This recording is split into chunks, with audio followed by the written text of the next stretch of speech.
At each step of the way, you have to kind of step back and say, am I really connecting to what's going on around me, or am I giving in to the version that people are feeding me, that my desires are kind of coloring things?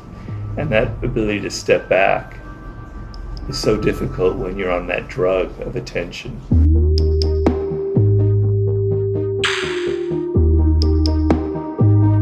I was thinking the most Stoic law of power is always say less than necessary, because of the discipline and the self-control, and then also the indifference to what other people say or think. Like, so always saying less than necessary, not needing to prove someone else wrong, not needing to explain yourself, just sort of being contained with who you are and not worrying about anything else. Yeah, that's part of it. There's also the law about never win through argument, which is about demonstrating your ideas and not arguing. The self-discipline ones are that, and despise the free lunch, and in victory know when to stop. Right, don't go past the mark that you aimed for. Yeah, it feels like actually like almost all the laws of power are in some way rooted in some kind of self-discipline. Yeah. And the idea that, I think there's Seneca, he said, no one is fit to rule who is not first master of themselves. Yeah. Like you first have to have power over you, right, for you to be able to play the game of power in some way. Right. Yeah, I agree with that. But there's some that are a little bit more than others. But yeah, you could look at each one of them that way, because in the introduction, I make it clear that the main law is to have power over yourself. There's this Seneca, I think he was talking about Marius, the Roman general. He said, Marius commanded armies, but ambition commanded Marius. So like if you're not ultimately in command of yourself, your power over others or over the world won't last very long. That's right. I mean, look at Vladimir Putin. We don't know really how long he's going to last, the game he's playing, but he seemed to be someone who had mastery over himself, so cool and icy, but it's revealed that he doesn't, and it's kind of going to be his undoing. Does having command over other people and over things for too long, does it maybe even atrophy your command? It makes it harder to be in command of yourself?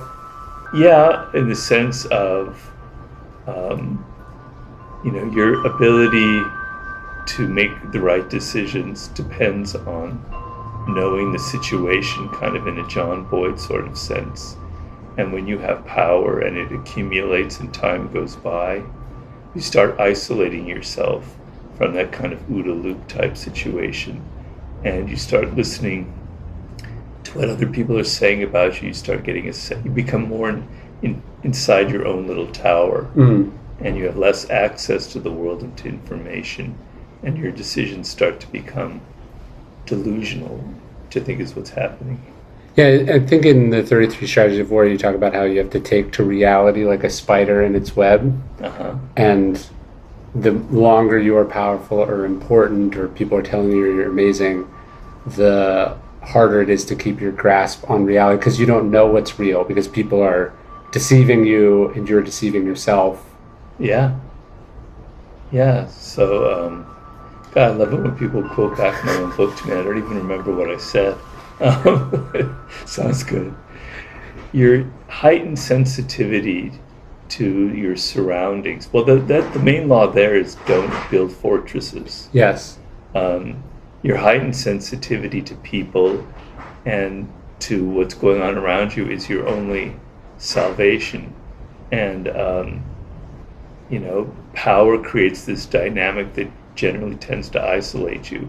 And so, in the consulting that I've done, the main thing that happens to people with power is they kind of sense that something isn't going right. Things aren't quite how they want them. All right, let me ask Robert maybe what could help. Yeah. And then I try and give them advice, but they don't want to listen, because it's not just that other people are doing it, but they're getting enclosed in a certain way of thinking and doing things. So they're not open to learning anymore. They don't have that kind of humility, that kind of Socratic idea that I don't know what I know. So at each step of the way, you have to kind of step back and say, am I really connecting to what's going on around me, or am I giving in to the version that people are feeding me, that my desires are kind of coloring things?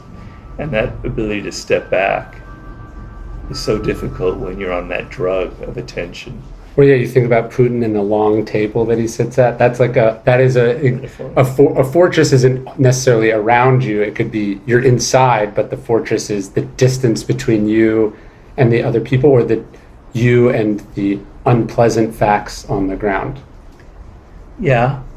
I mean, it's not like an overnight thing. It's not like he suddenly became isolated. It was probably a process of building up, of having so many, kind of creating so many enemies and having paranoia and fear about the loyalty of those around him, and some small levels of betrayal and anxiety.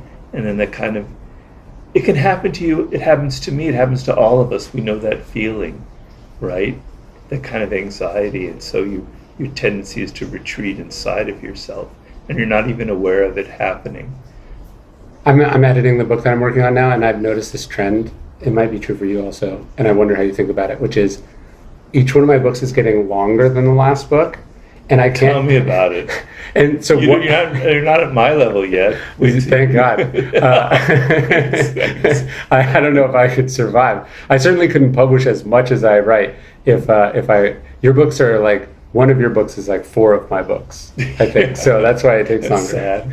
No, I mean, I think it's a different level of mastery, but I guess what I'm saying is like, because I'm comparing it against my own books, not other people's books, but it's either I'm getting better in the sense that I'm being more accurate, more nuanced, capturing everything, or I'm getting more self-indulgent. So it could be the fortress around myself, like because I've been successful, because the publisher will let me do what I want, because I think I know what the audience wants. I'm getting more and more long-winded, or actually my standards are getting higher, and that tension is something I think about.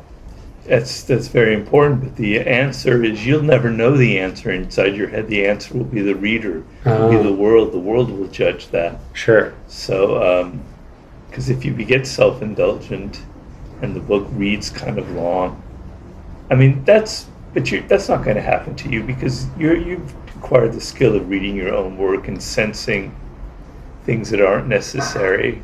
And that's what I've been doing the last month. I had to cut like 10,000 words, which was so painful. But the worst. I was trying to tell myself the fact that it's painful and I'm doing it is a very positive sign. But sometimes you cut and you make things worse. True. Because you give a certain kind of glibness to it. That's what I'm worried about. You have ideas, but they're not backed up, they're not defended, they're not illustrated. And you leave the reader going, that's interesting, but I don't understand it. And a sentence extra would kind of explain it. So or assumes facts, not an evidence. Yeah. That's why I'm worried about that. I'd rather someone say he repeats himself a little too much than he didn't make the case. Yeah. Editors and publishers, they go crazy over repetition.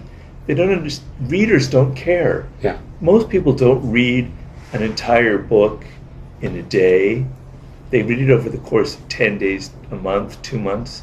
They're not noticing that, there can be things that are repeating, but sometimes the repetition is nuanced, it's different. It's not repeating the same thing. I don't know. Yeah, but even like probably a self-indulgent, long-winded person is never considering whether they're self-indulgent or long-winded.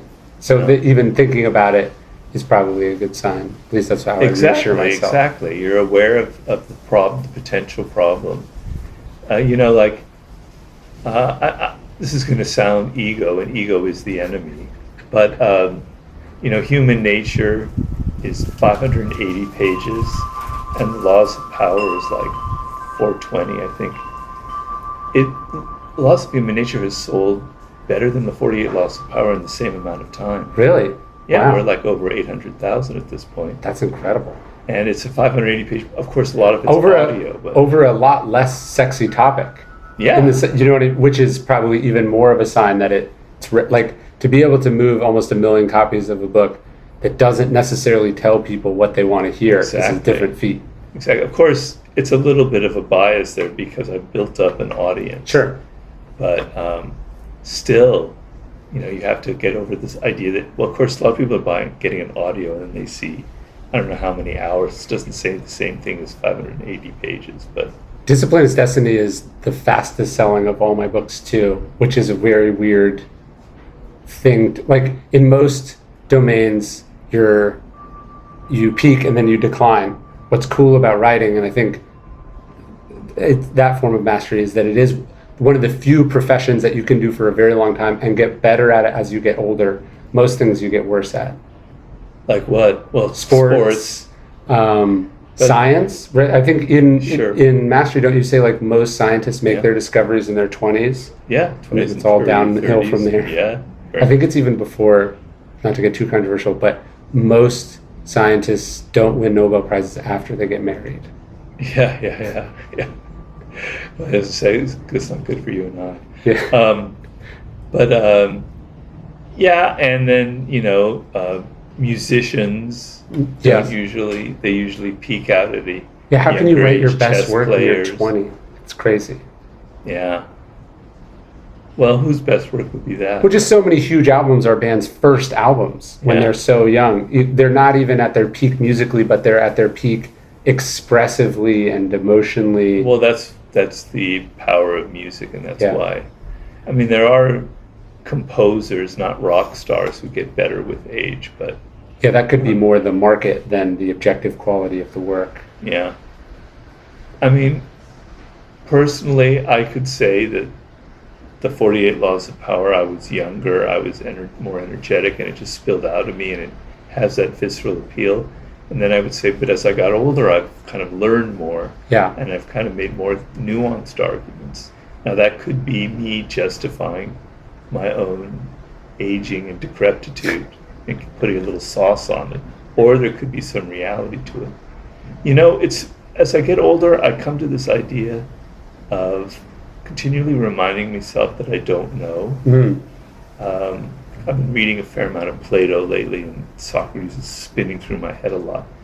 But this idea of you think you know something, but you really don't know at all. Your knowledge of an event or what you think the world is just like the sun hitting the surface, and the mind doesn't it's very hard to realize that.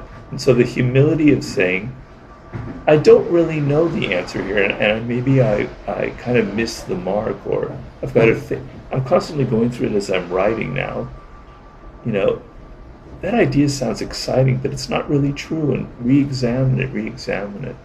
There's a physicist, John Wheeler. He's like the inventor. His line is, as the island of knowledge grows, so does the shoreline of ignorance. Yeah. And so you're either understanding that you're learning more, or you're understanding that you're bumping in to what you don't know. Yeah. And those are simultaneous expansions. Yeah. I'm bumping into a lot of shoreline lately. Well, and also what I think ego fundamentally is ego is like, look how big the island is. Yeah. And then humility and wisdom is like, look how big the shoreline is. Yeah. And which one are you looking backwards at what you've learned, or are you looking forwards at what you're bumping into that you don't know? Yeah, exactly. So you and I are going to be doing 2 talks in September. Are we? Really? Yes, hopefully. Okay. One here in Los Angeles and one in Seattle. Yeah. Very exciting. It's funny, when we were trying to think of I think you and I were thinking it much more of a discussion, and they were thinking, well, what are you going to tell people? But I think actually, if you think about things more as a discussion, you learn more. Yeah. I like to keep things a little bit open-ended, and I've noticed myself that the times I think I understand something, that I had the most control, I've written everything out and organized it, I do the worst jobs. But if I kind of keep my mind open in the moment, we had a good time when we did that in Los Angeles before. We did one here, the LA Live Talks, I think. We didn't prepare for that. No, we didn't. Not that we're not going to prepare, or that we're just winging it, but it'll be September 19th in LA, oh, and then it'll be September 21st in Seattle. yeah. And I think we're talking power, mastery, strategy, philosophy, all of Ego. yes, all under the bucket of life. How to get better at life. Yes. Yeah. So how do you get better at life, Ryan? In a nutshell. Do you ever have people ask you that in interviews? Well, they go, so you just spent all these years working on this book. Tell me about it in a couple sentences. Yeah, right. And I go, if I could do that, I just wouldn't have written the book. Exactly. If I could have written 1 to 2 sentences that would explain everything I thought about this, I would have stopped there. Right. Right. But fortunately, you haven't. Fortunately or unfortunately, maybe. Well, and then there is also this sense that, like, years later after you finish, you're like, that's what that book's about. Like, I wrote Ego is the Enemy, and I thought a lot about ego and humility, and only after the book was out and published did the Aristotelian mean in the middle hit me, which is confidence. So sometimes you have to sit and think and meditate on the thing for many, many years before you get it. So that's actually I'm trying to just generally go slower at everything that I do. Oh, really? Yeah. Really? Because it's easy for me to go fast. So instead of 1 year to write a book, you're going to take like 14 months or something. Well, I read this interview with Joyce Carol Oates, and she was saying when she finishes a novel, she puts it in a drawer for a year before she edits it. Oh. So she has just a year of... Wow. And that's interesting. And apparently Lincoln did this with the Gettysburg, or with the Emancipation Proclamation. Like, some people think he sat on it for political and strategic reasons, which he did, and that took a lot of discipline and patience, but also he was messing with the language the whole time. You know, this is the part of the shoreline and the ocean metaphor. So when I have that thought, you go, yeah, that's interesting. I like that idea. But then the other part of me goes, I'm not so sure about that. Like, you write something, you're in a mood, you're in a spirit, you have an idea, it kind of lives inside of you. Then you look at it a year later and you go, what the hell was I thinking? Now that's not right.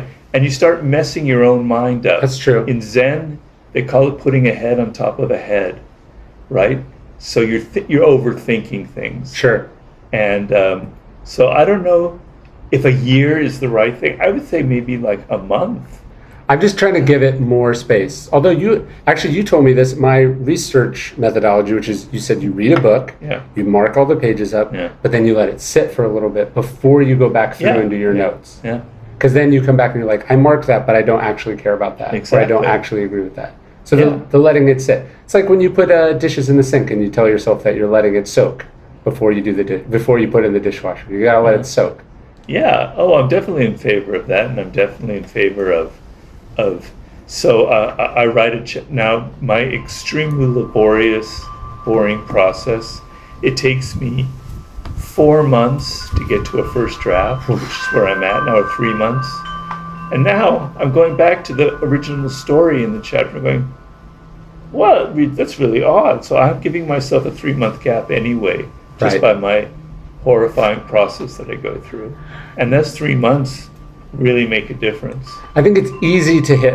In some ways, it depends. Some people are perfectionists and they need to cultivate the muscle of hitting publish. And then other people are eager and enthusiastic and passionate. And so their impulse is to hit publish, and they have to learn how to back off. And I think I'm more the second one. You've always been that way?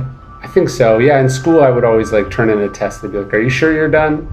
And then you would tell yourself that. They would ask. They'd be like, "Are you sure you're done?" And then I'd get it back, and I'd have invariably made a bunch of sloppy mistakes. So you learn the hard way. It's not like your natural instinct. Well, I didn't really. I'm still learning it, but I am trying to slow down. I'm trying. So this book I'm taking longer than I've taken on any of the other ones. You know what the great enemy of any kind of work is in art or a book or anything?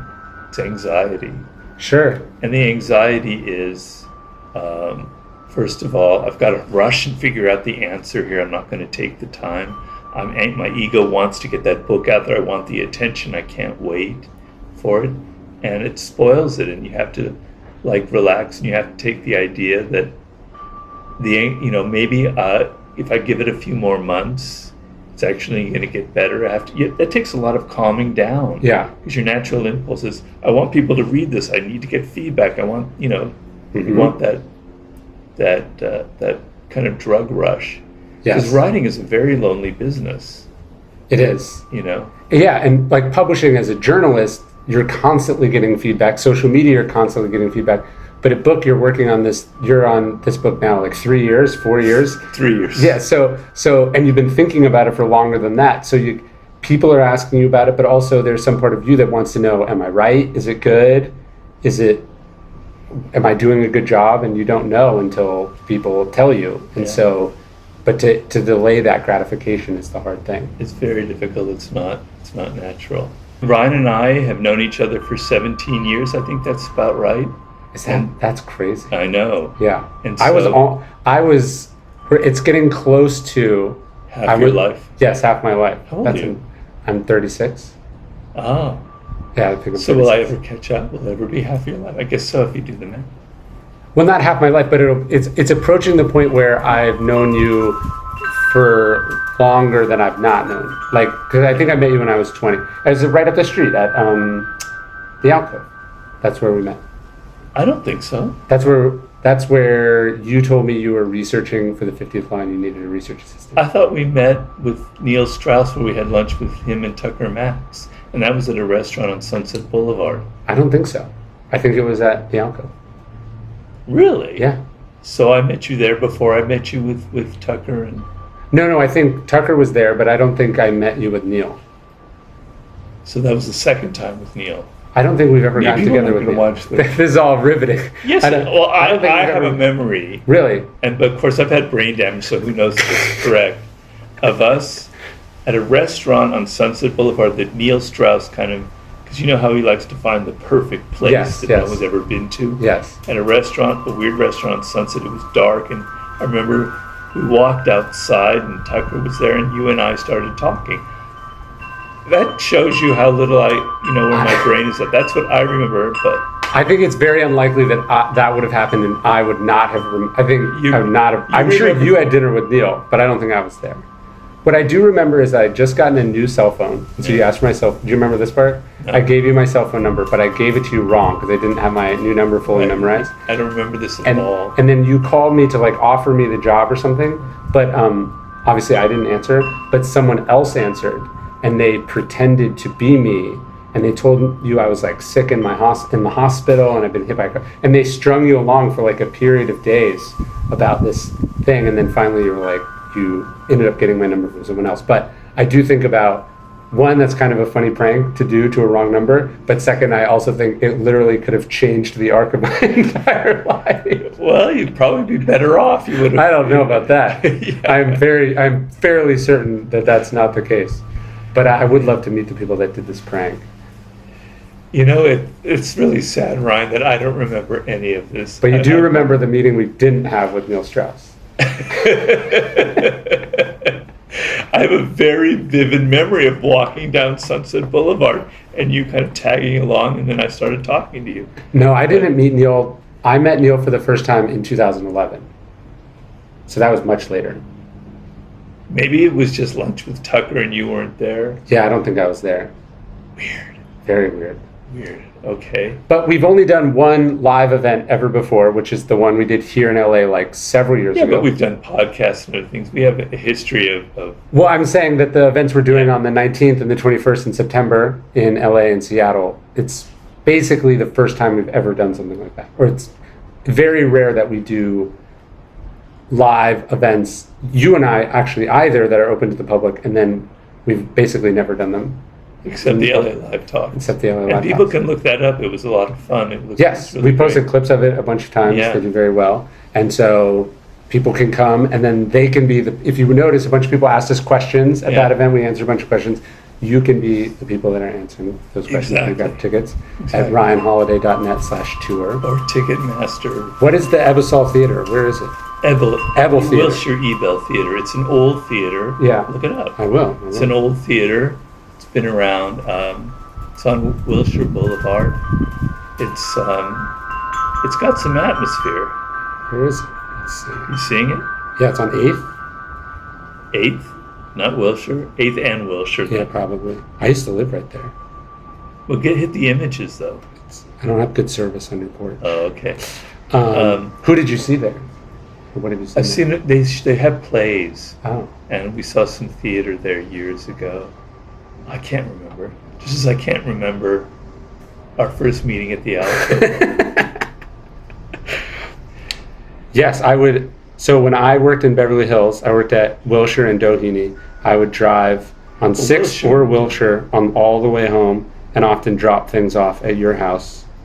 Like, I mean, you were working for Aaron Ray? Yes, but then I would have to drop, and you got me fired from that job. We talked about this, right?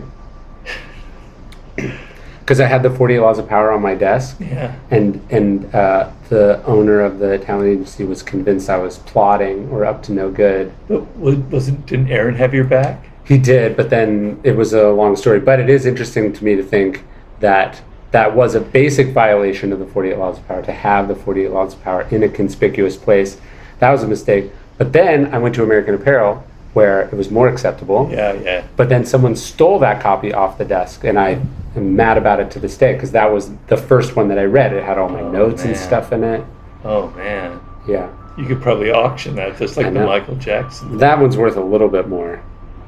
No. I would have loved to have bought that one. Oh, yeah. Do you know who has it? It was on Sotheby's. No, I don't. I would love to get my hands on it. But look, if it hadn't been for me, you would have continued working at that agency, and you might have become like a... Yes, of course. No, it's a very good thing. It's a good thing. It's a very good thing that it happened. Okay. And then it's a good thing that That just shows you insane amount of insecurity. It is, right? So... Imagine being intimidated by a 20-year-old. That person isn't the head of an agency anymore. Probably not, no. I was interviewed a couple days ago by Penn, the writers. Oh, yeah, sure. About I'm the most banned book in America right now. Wow. Mostly because of the 48 laws in prisons. Yeah, the federal prisons mostly, right? Yeah. Yeah. No, there's some state prisons. And it's also one of the most shoplifted books. Yeah. So you're banned in the sense that a lot of bookstores keep it behind the counter. The idea that you think like a prisoner who's in an incredibly weak state in mind and physically, has no freedom at all, that they're going to be able to take a book. Yeah, to be so insecure. And that they're going to use that to take over the prisoner. We better keep that book out. Yeah. It's kind of like your boss. Yeah. Yeah, no, the amount of the resistance is usually a sign of either the power that someone has that they don't want to give up, or the precariousness of that power.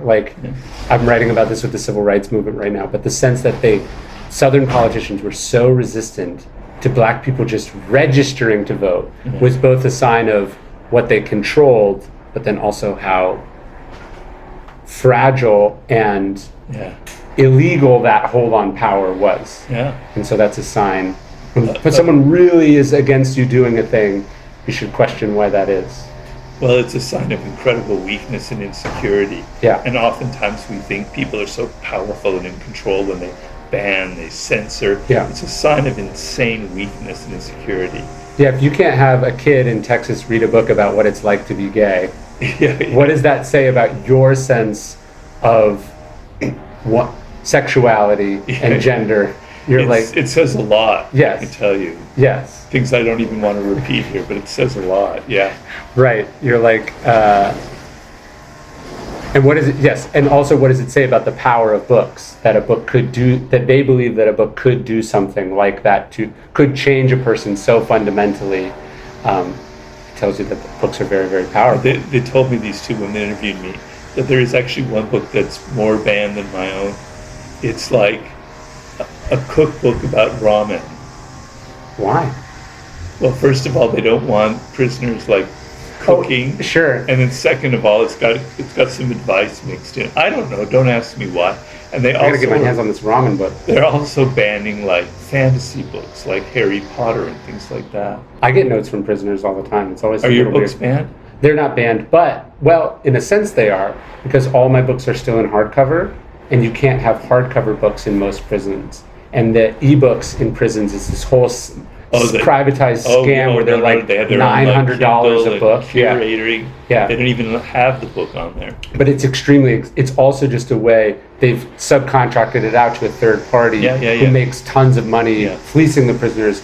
So, but even on the device that they get, there's only a limited number of books they can get. Like they won't be able to get the 48 Laws of Power Well, you can't have hardcover books in prison because they can take the cover and turn it into either a sex toy or a weapon. Wow. Like my dad worked in jails when I was a kid because he was a police officer, and every time you get promoted, you'd have to go back to working in the jail. And he would bring home these books that had all the covers ripped off when I was a kid, and I would read those books. Wow, that's a great story. Yeah. Wow. The other thing is though, you can't get email with digital. You only allow like one page that you can receive on a digital email and an attachment. So people can't they couldn't email your book to a prisoner. Right. Interesting. Yeah, it's both cool and a little weird to get an email or a letter from a prisoner. What are they saying? Oh, it's always... I'm sure your books are immensely helpful to people. The obstacle is the way is a big one. That would be the most. Yeah. They tend to be like I tend to hear most from white-collar criminals. Oh. Because they're like, they went down a bad path or whatever, and now they're trying to turn... It's usually like drug addiction, or they were living outside their means, and then they found this shortcut, and then they hit rock bottom, and now they're trying to get their life back together. Very interesting. Yeah. Yours are a little darker. Yours are like, I'm trying to get to the head of this prison gang, and your book was very helpful. Well, that doesn't happen so much. It's more like, I'm 22 years old. I'm in for my first offense. This world is so intimidating and weird, and I have no idea. And your book really helped me like gain some self-control and kind of see through people and like know who you're dealing with, that law, who's your ally, who's your friend, work as a friend, act as a spy. Oh, that person has been doing that on me, kind of thing. I once had an email from someone saying that they kind of used it to help take over one block in the prison. But it's also, I like the idea of having written something that's intended, obviously, for a much more advanced audience, and then to have gotten it that like someone who's like, when you hear from someone, they're like, I'm in jail, I've literally never read a book in my life, and they're like, I really liked your book, and I'm like, if I could get ancient philosophy interesting to that person, that's very hard to have done. And I'm excited to have reached that person more than some Ivy League college grad who knows all about these things already. Well, think of it this way. In prison, you're literally confronting your physical confinement. Sure. But your mind isn't confined. Right. And so up until recently, the prison library was like a gateway to the world. It was to open your mind. You could travel anywhere. You could think about anything. You could read about Aristotle and Socrates and about Machiavelli and all the great stories, and you could read about biographies and about, African American history, etc. That's what happens to Malcolm X, right? Yes, what educated Malcolm X. He had never opened a book before. Malcolm Little, he was a small-town hustler in Boston, a small-time hustler. He's in for a drug offense. It's a brutalizing system, and he gets so depressed he starts going to the prison library, and he completely educates himself there. But the metaphor is that we're all kind of in a prison in this way. I mean, it sounds sort of stupid and cliched, but what I mean is our minds are actually being programmed as we sit here. Yes. Our culture is programming us. It's putting us in a box. These are the thoughts that you're supposed to have. This is how you're supposed to behave. And books are a way to get out of that, to expand yourself, to give yourself true freedom. That is the power that a book like yours could have. Like Obstacle is the Way. You're kind of trapped in this life, this way of thinking, and your book frees them up. It's immensely powerful. It's very cool. Well, I hope everyone comes and sees this September 19th. Not everyone, because we don't have enough room. Just until it sells out. But September 19th in Los Angeles, September 21st in Seattle. You can buy tickets to come see Robert Greene and I live in conversation doing some version of this. You can buy tickets at ryanholiday.net. Anything you want to tell people about coming? No, anything you want to tell people about coming? Definitely come. Yeah. You can buy tickets to come have books signed and ask us questions Yes, after. that's right. People in the audience can ask questions. And we're probably not going to do very many more of these, so this is a rare thing. Know. But I'm just saying, this is a rare, like, these are the only 2 dates that we have. So That's it's a rare chance to come see both and of us in there conversation. are people flying from other countries to see this. Yes. Yeah. And it should be exciting. Yeah, it should be very exciting. I'm looking forward to it. Me too. Well, I'll see you in September. Okay, and I'll see everyone in September. All right. RyanHoliday.net/tour. Okay, very good.